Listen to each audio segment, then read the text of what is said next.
Hi folks, welcome back to the Tabletop's Edge and our last Blitzkrieg campaign playthrough. First off, I do want to apologize for how long it has taken me to get this next episode uploaded.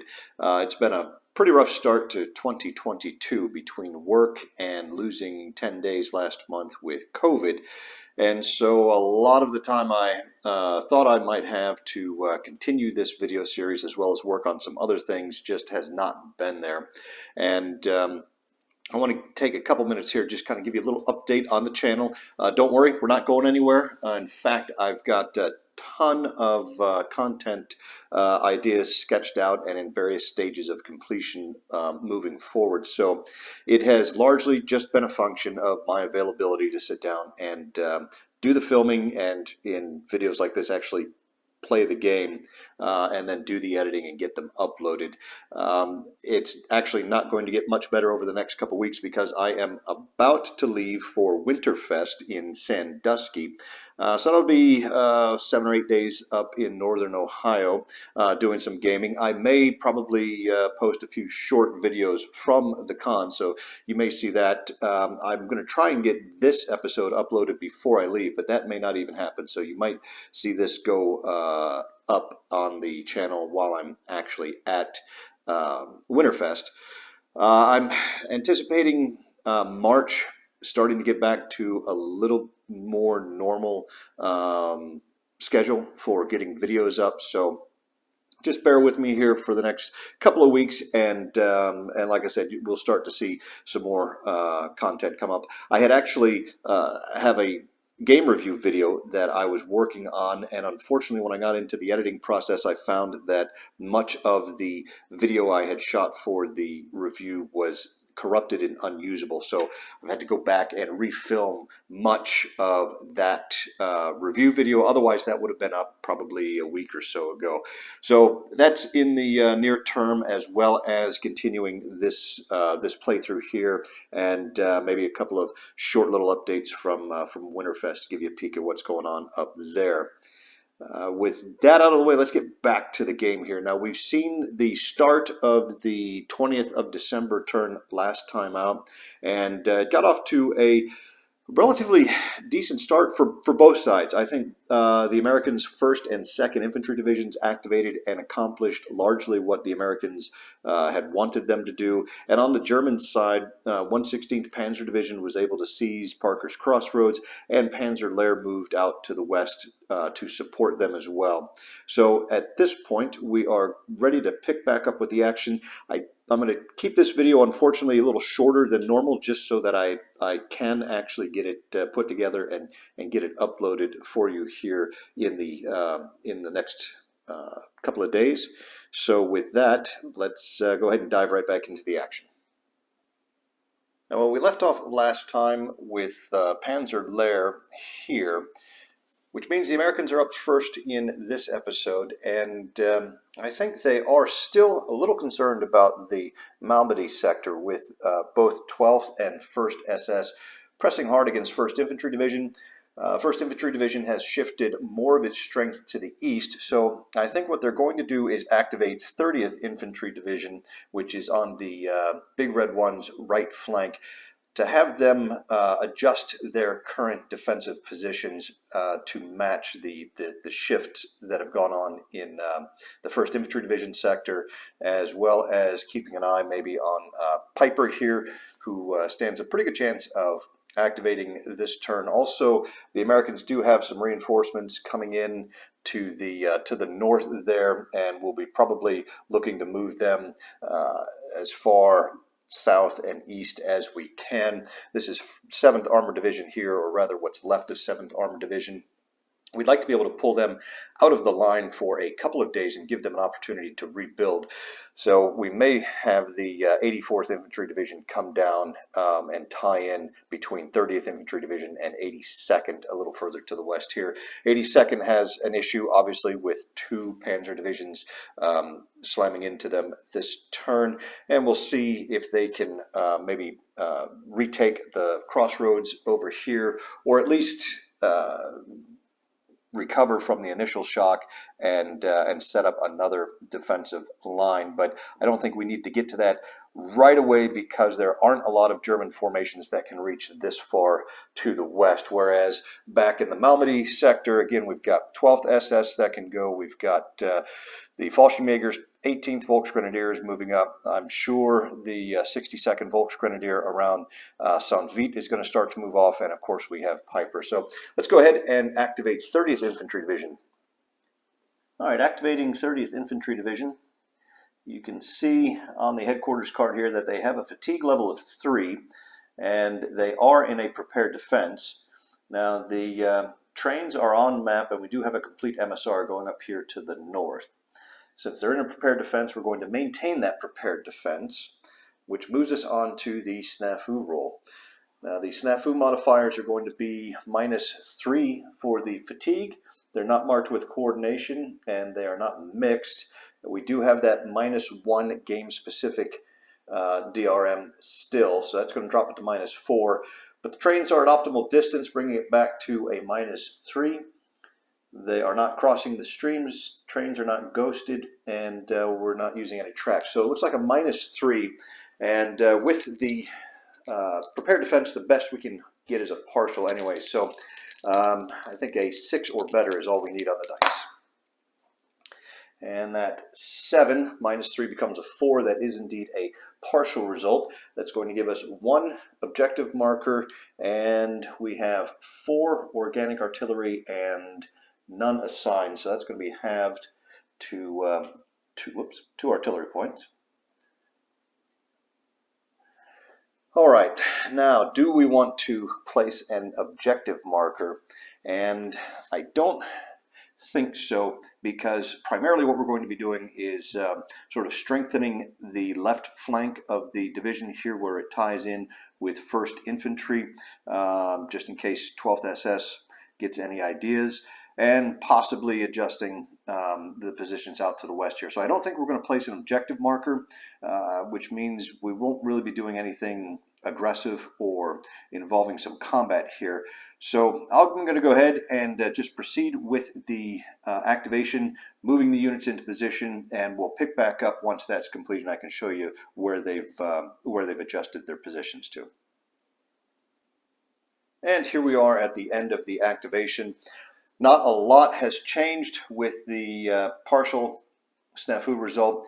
The units were limited to half movement, so just some somewhat minor shifting of the battalions. We've reinforced the left flank here. One of the big concerns was not allowing 12th SS to simply go around 1st Division here at Malmedy and cross the river here and exploit out to the west from there. So we've shifted some battalions this way. We've pulled in our westernmost battalion back across to the east of the Amblève.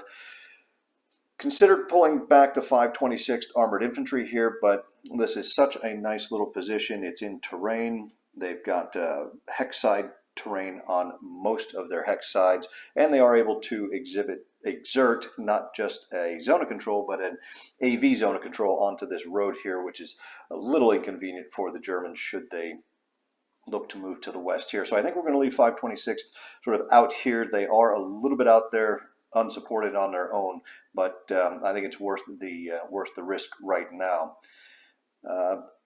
We did not place an objective marker, which means there's no fatigue roll required, so we don't have to worry about increasing to fatigue level 4. The next question is, do we want to attempt to get a second activation? And I really don't think there's very much to be gained by getting a second activation, and were we to get one, there was always the possibility of increasing that fatigue up to a fatigue level 4, which is something we'd like to avoid if we can. So with that, I think we're going to call it a day for 30th Infantry Division. We'll see how their dispositions hold up here as we get further into the day and the German formations in the area begin to do their activations. Right now, the Americans are in a bit of a wait and see mode, particularly concerning Peiper and 12th SS. So they're a bit more reactive than proactive. And with that, let's go ahead and send it back to the Germans and see what they want to do. Moving south from 30th Infantry Division sector, the Germans are going to stay with their theme of activating their westernmost panzer divisions early, and we are going to come down here into 2nd Panzer Division's sector here in the Bastogne area and see if they can't make a little more progress today than they have the past day. Activating 2nd Panzer Division here. Headquarters is at Neuville, and the trains are on map just to the east here. We do have a complete MSR, and we are not in a prepared defense. As you can see, we're not going to enter a prepared defense. So that's going to bring us around to the snafu roll. Now you can see from the headquarters card that they do have a fatigue level of 2, which is a bit inconvenient for the Germans, because that's going to give them a -2 to the roll. They are not mixed and they are not marked with coordination. There's no game specific. The trains are at optimal distance, making that a -1. They're not crossing the streams, nor are they ghosted or using tracks. So it looks like just a -1 here for 2nd Panzer Division. So a good chance here for them to get a full activation. And with a good roll, that's exactly what they get. 10 becomes a 9, which is a full activation. That's 2 objective markers to be placed. And let's see, they have 3 organic and 3 attached. So that's 6 total artillery points. That's pretty good total for really for any formation. What do we want to do with it? Well, as you can see, the division is kind of skirting around Bastogne now that the 101st and CCB of the 10th Armored are there. There is perhaps a little opportunity to maybe brush aside Team O'Hara here and maybe drive down in this way. The problem there I see is that while we may be able to do that, even perhaps overrunning the CCB headquarters there, which obviously would impact their ability to do anything the rest of this turn. If we commit the division to coming down the highway here and trying to actually capture the crossroads themselves here in Bastogne, we run the real risk of just getting mired in a sea of paratroopers and risk getting stuck and then eventually kind of chewed up through attrition, as the Americans will undoubtedly turn their artillery on the Germans there. So I think we will stick with the original idea of skirting Bastogne and driving out to the west. The biggest issue we face is 2nd of the 506th here. They're in a really nice position just west of this stream on the road in some terrain. So this is going to take a little bit of work, I think, in order to clear this battalion out of there. I'm going to take a look at that, see how we want to go about doing that, and then maybe we'll pick back up with the playthrough at that point. So let's see what 2nd Panzer can come up with. All right, 2nd Panzer has decided to place both of its objective markers here on the 2nd of the 506th along the road here. This is going to be the main focus of the division until we can capture this position. So let's go ahead and actually start off somewhere else. The 1st of the 3rd Panzer down here is going to do an engagement against Team O'Hara. They've got an AV of 5, action rating 4 is 9. And O'Hara's got an AV3, action rating 3 for 6. It's going to be a total of 9 minus 6, so plus 3 on the engagement table. And not surprisingly, that good roll, 9 becomes a 12. It's going to be a target loss and retreat. So Team O'Hara is driven off. They're going to flip to their move side, and they go back 3 hexes. 1, 2, we'll put them back here for 3. And now I think we will have 1st to 3rd engage 1st of the 501st support. It's going to be 9 again for the Germans. The Americans have an action rating of 5, and the 101st Airborne's AV is a 2 for a total of 7. So this is going to be a plus 2 on the targeted support line. And mission accomplished for the Panzers. That boxcars becomes a 14. That is a target loss and drop. So Not only did they drop the support, but they also inflicted a step loss on the 101st's support unit. I'm going to go ahead and mark the loss here for O'Hara as well as the support, and then we'll continue. All right, with those preliminaries out of the way, let's go ahead and turn our attention to the main event, as it were. The other Panzer battalion is going to come 1, 2, 3, where they will do a stopping engagement against the support here of 2nd of the 506th. In this case, we have an AV of 4, action rating 4 for a total of 8, plus 1 for being in a double objective zone is a total of 9. And the Americans have an action rating of 5 and an AV of 2. So another plus 2 on the targeted support line. That is a 6, which becomes an 8, and that is enough for a target drop result. And with the target dropped, the Panzers are going to use their second fire event to do an attack by fire. They are in a prepared defense as well as terrain, so it's going to be a 5 or 6 to score a hit, and the 1 misses. That's going to bring them to a stop. And I think we're going to bring the bicycle battalion down 1, 2, and then make an attack here. We're going to spend 1 point in artillery suppression, and it'll be assisted by the Panzers. So we have an action rating 4. They are red support for 5. They have artillery suppression for 6, 7. The assist is an 8, and double objective zone makes it 9. On the defender's side, they have an action rating of 5. They are in a prepared defense for 6. No support. They are in terrain for 7, and they do have hex side terrain for 8. So it is a 9 minus 8, only a plus 1. So the Germans are going to have to roll very well in order to force a retreat. And they do not do that. 7 plus 1 becomes an 8. That is an A1, situational retreat and traffic. So it is going to, with the prepared defense, it's going to basically convert to an exchange. So 1 step loss off of the bicycle battalion here, and 1 step loss off of 2nd of the 505th. And the 505th is proving to be difficult to dislodge. The Germans are going to need some better dice rolling from that. But let's go ahead and mark the loss there, and we'll see what else the Germans can come up with here to try to get rid of 2nd of the 506th.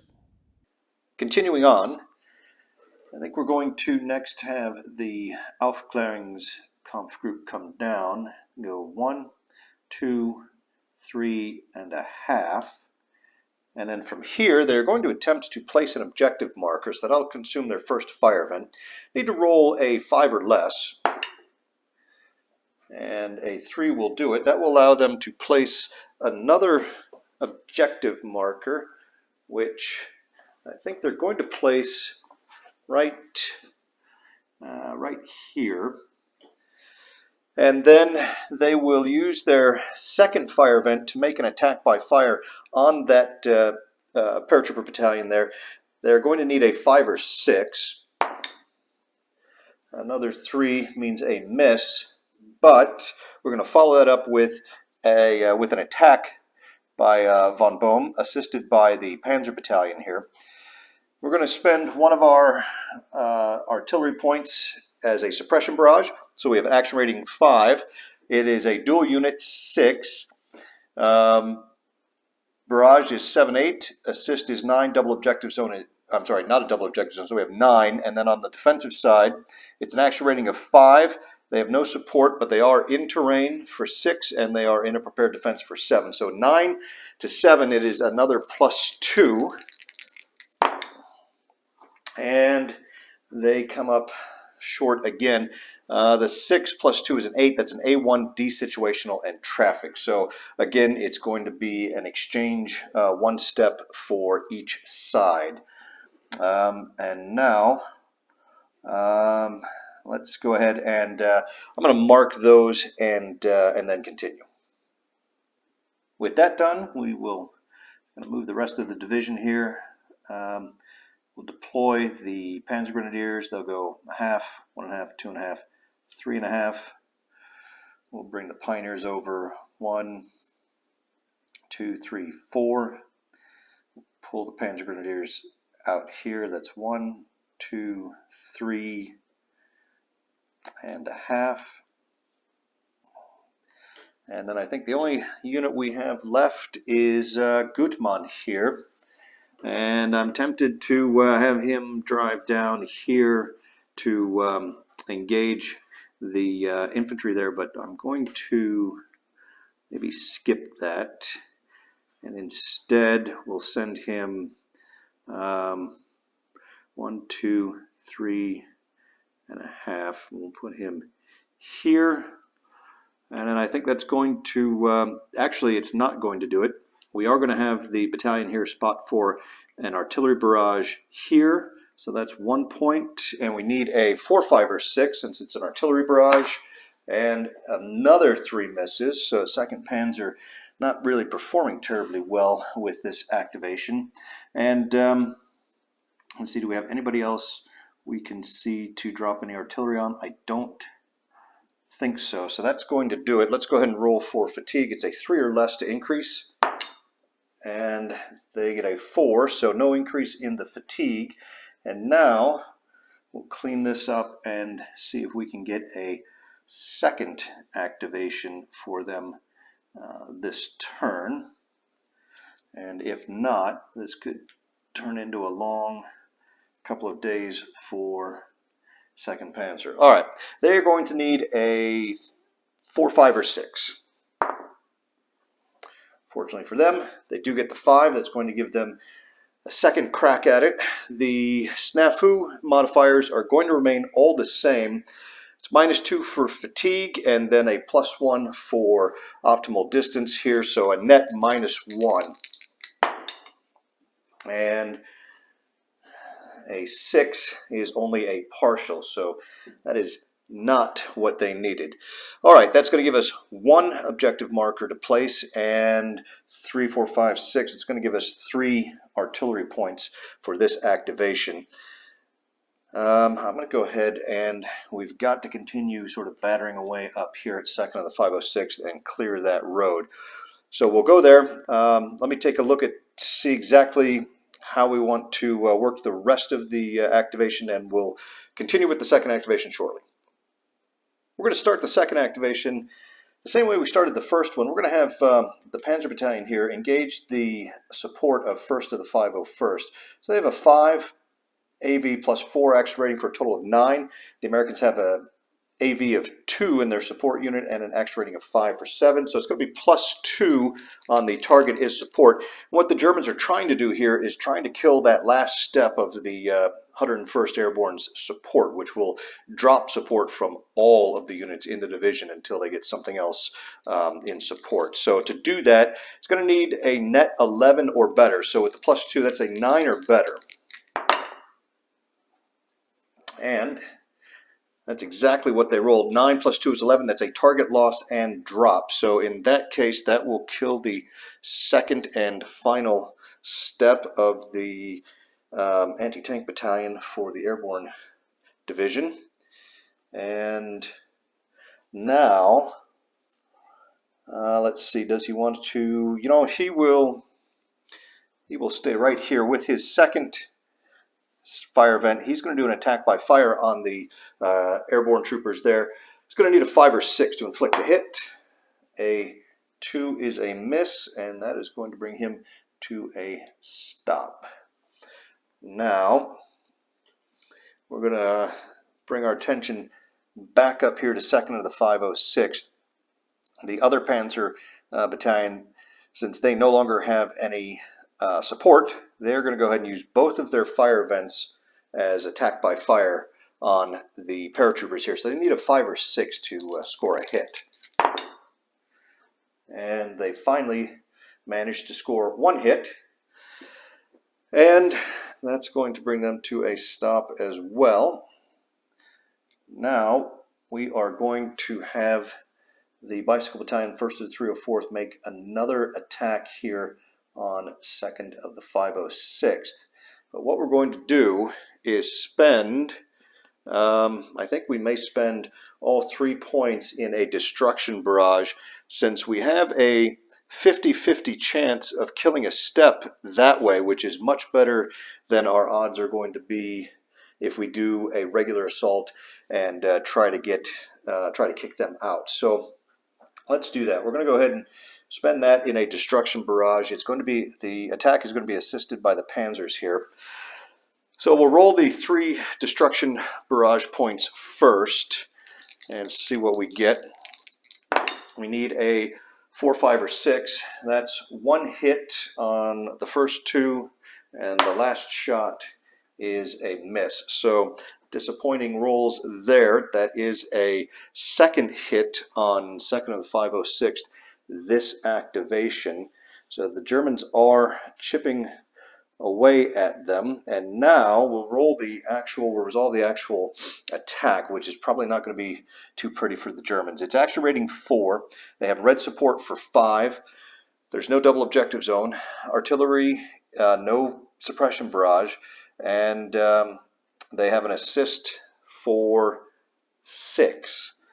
And the Americans have a 5, terrain is 6, and prepared defense is 7. So it looks like a -1 on the, yes, -1 on the attack here. So if the Germans roll boxcars, they will take the hex with an automatic retreat. Otherwise, it's going to be some kind of an exchange at best, and it's not even going to be that. The 5 -1 is a 4. That is an A2. So 2 step losses on 1st of the 304th, which is not what the Germans were looking for. And the 2nd of the 506 is going to be able to hold on for the rest of the day there. Now we are going to see what else we can do here. All right, let me go ahead and make sure I get all of the losses properly recorded, and then we'll continue. All right, continuing on, I think the Germans have decided to throw everything they can at 2nd of the 506th here. They've been chipping away at them. If they can get a couple of more hits, they can actually just destroy the battalion and clear them out of the way. So to that end, von Bohm is going to go 1/2, 2.5, 5.5, and then stop here. And then he is going to use his both of his fire vents to do 2 attacks by fire on the paratroopers there, and he needs a 5 or 6 to score a hit. And that's definitely not going to get it done. He is stopped. And lastly, we have Gutmann here. He's going to have to flip over and go 1, 2, 3, which will allow him to use his 2 fire events on the Americans there, looking for a 5 or 6. And wow, 2nd Panzer Division is not getting anything on the dice really. So 2 misses there. That's going to bring them to a stop, and I think that's probably going to do it for the entire division. So let's roll for fatigue. We made an attack that's going to be a 3 or less. Now they get a 6. So at least they haven't increased their fatigue at all. Of course, they really haven't done much to warrant increasing their fatigue. The division, as you can see, basically made no progress today. The American battalion up here is holding its ground and kind of holding up the entire German advance. So a disappointing day, you could probably say again, for 2nd Panzer Division. If they don't start to improve their performance here, they're going to really jeopardize the success of the entire German offensive here. But with that, it's time to flip back over to the Americans and see what they do. I think the Americans are content to keep it right here in the Bastogne sector, and they are going to take advantage of this gap that's opened up between 2nd Panzer and 150th Panzer Brigade to see if they can cause as much mischief as they can with CCB of the 10th Armored here. So let's go ahead and activate CCB 10th Armored. All right, activating CCB of the 10th Armored. CCB, the 3 teams that make up the combat command are a little chewed up, but we're going to be as aggressive as we can, I guess, with them, or at least try to keep some kind of an aggressive mentality. To that end, we have our trains. They are on map just to the southwest of Bastogne, but they are in ghost mode. So we are not going into a prepared defense. That takes us to our snafu table. We have a fatigue of 1, so that's going to be -1. We're not mixed. We have -2 for the game specific. They are at optimal distance, which brings it back up to -1, but they're ghosted for -2. They are not crossing any streams, and they're not using tracks. So a -2 here for CCB of the 10. That was close. I was worried there when I saw that 1 pop up. 7. -2 is only a partial, unfortunately. So let's see what we can do with the partial. We're going to place an objective marker, the only one we get, out here to the east, and I think we will start off.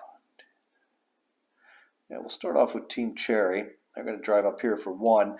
Now, the 150th Panzer Brigade has no AV support, so there's no AV ZOC exerted by the battalion here, the Kampfgruppe. So that's 1, 2, 3, 4. Hold on.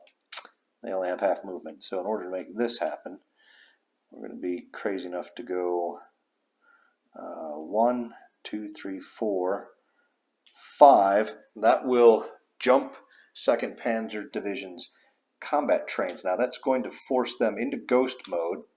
It is going to also have them retreat 10 hexes back up the MSR. 1, 2, 4, 5, 6, 7, 8, 9, 10.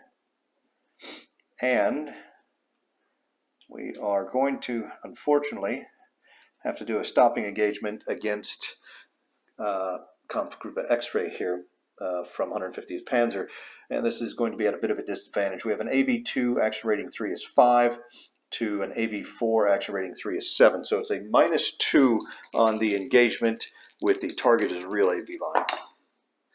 And a 7 -2 is a 5. That's going to be fire loss and traffic.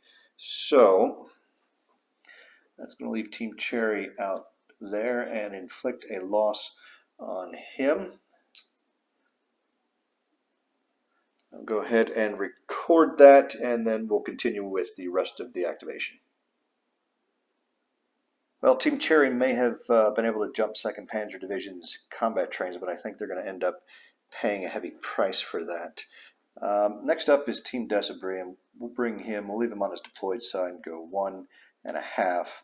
And then he is going to actually use both of his fire vents as an attack by fire on Kampfgruppe Z there from 150th Panzer. Need a 5 or 6 because they're in terrain. And he is successful there. He does manage to inflict 1 hit, and that's going to leave him stopped. And let's see, we did how many? CCB has only 1 artillery point, which was halved and rounded down because of the partial, so they have no artillery to use. Team O'Hara is up next. Let's see where we want to move these guys. I think this is clear terrain here. Yep, so I can go here for 2 and out to Neff for 3. I think we will pull the headquarters. Let's see. 1, 2, 3, 4, 5. We're going to have to shift them. Let's 1, 2, 4, 5.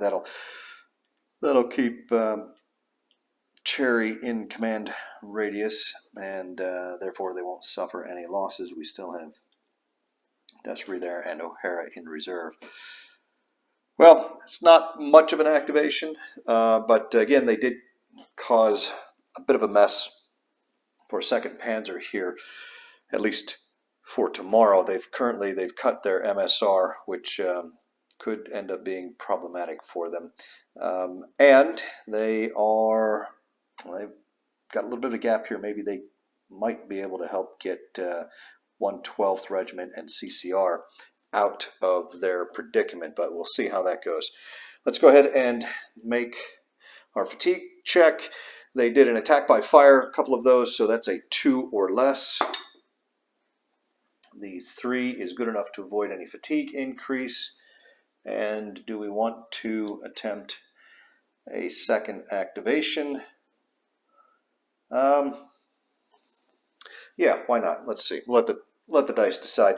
We need a 4, 5, or 6, and the 1 means that they are going to be done with a single activation for CCB. So interesting developments here in the Bastogne area. 2nd Panzer Division threw the bulk of the division out to the west to try to hammer through the left flank of the 101st Airborne. And in return, they allowed CCB to kind of sneak in the gap here between themselves and 150th Panzer and get into their MSR here. So it'll be interesting to see if the Germans have anything in the vicinity that can push CCB back out of here and reopen this MSR before 2nd Panzer has to activate on the 21st.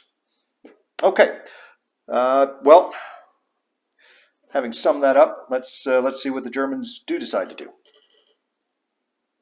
The Germans are going to leave the Bastogne sector now, and they're going to head back up to the north here, and they are going to try to get Peiper to activate. He's been stymied the past couple of days, and now that the Americans have been cleared out of Vilsam, he is itching to get going again. So we're going to try and activate Peiper, see what we can do up north here.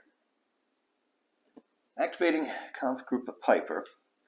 First thing we need to do in the preparation step is if the combat trains are already off map, we need to add or increase an MSR blocked number. And as you can see here on the HQ card, the trains came off last activation, which means we are going to be adding an MSR blocked 1 marker to Peiper at this point. Now, is the MSR complete? Well, Ray is no longer sitting on in Vilsam along the road here, so you would think yes. However, Vilsam is a victory point hex, and if you recall, Ray was driven off by one of Panzer Lehr's battalions coming up and doing a drive-by and then continuing out to the west. So the Germans never actually occupied Vilsam itself, meaning control of the hex has not changed. This is still an American-controlled victory point hex.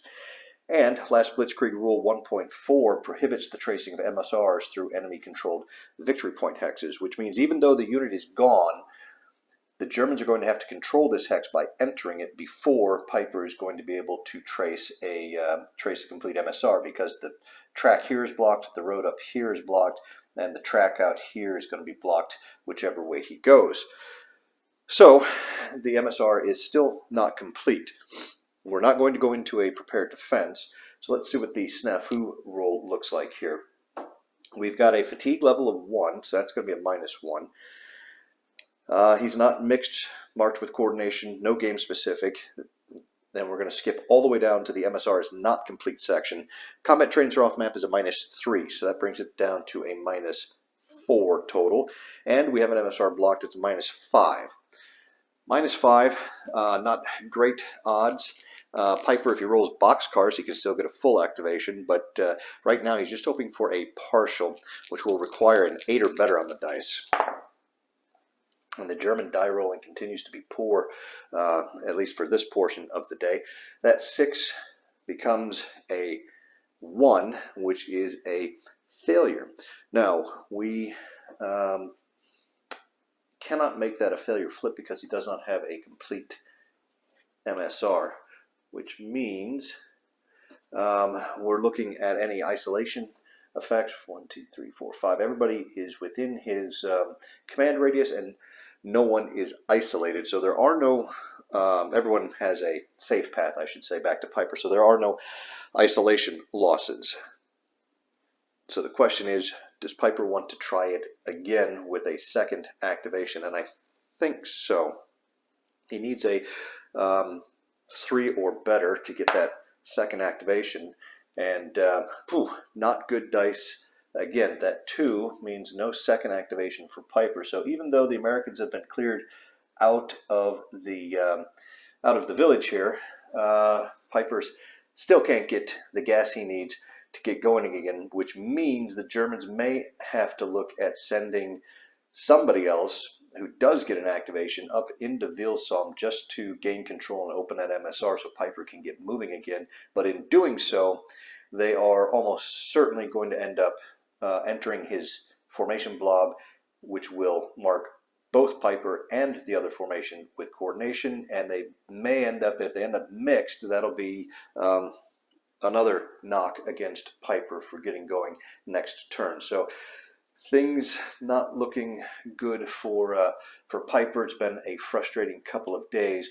all because Task Force Ray was able to aggressively kind of move in here and occupy a key piece of terrain right there along the Somme River. So with that, I think we are going to cut this one short. Again, I said it was going to be a short video for today. I do want to be able to get this edited, put together, and uploaded for you guys to start watching. So we've seen a little bit more happen today with 30th Infantry Division moving into position up in the north in anticipation of an onslaught from 12th SS and whatever other supporting formations are up there. 2nd Panzer Division has had another disappointing day down south. The American armor is up to its similar type of tricks down here in the south, messing with the German armor MSRs. And Peiper, unfortunately, cannot get out of the blocks yet again. So hopefully things will begin to pick up for the Germans as the day progresses. Again, 12th SS right now is probably their last best hope, although with the good weather we will be able to get 2nd and 9th SS Panzer Divisions to cover some ground here, and I think you may be surprised at just how far they can get if they can get 2 full activations. So that's going to wrap it up for today. Appreciate you watching, and we'll see you next time.